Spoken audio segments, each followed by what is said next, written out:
Hello everyone, hope you're doing good. Learn how to resize images, thumbnails, or anything in Canva. So just open Canva. I'll just open it quickly in a second.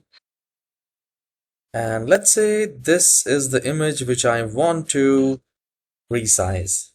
So here we go, it is opened, and if you're not using a premium version, here you will find an option called resize, and there will be a premium icon. But if you are a premium owner, subscription, then you just need to click on magic switch right here, and then we need to select custom size. You can also select social media like that, and here you will find the ideal size for the social media. Like TikTok video should be like this, Facebook video should be the size like this and like that.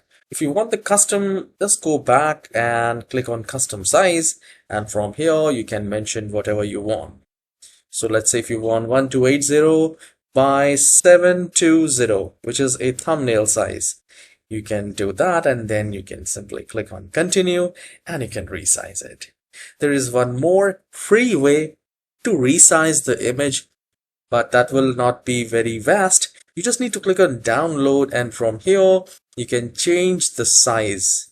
Like you can see right here, if you just just do like that, here we go, 1280721 is the thumbnail, YouTube thumbnail, like that. So this is how you can resize the image or thumbnail or anything on Canva. And if you find this video helpful, please hit the like and subscribe. I'll see you in the next video. Have a wonderful day.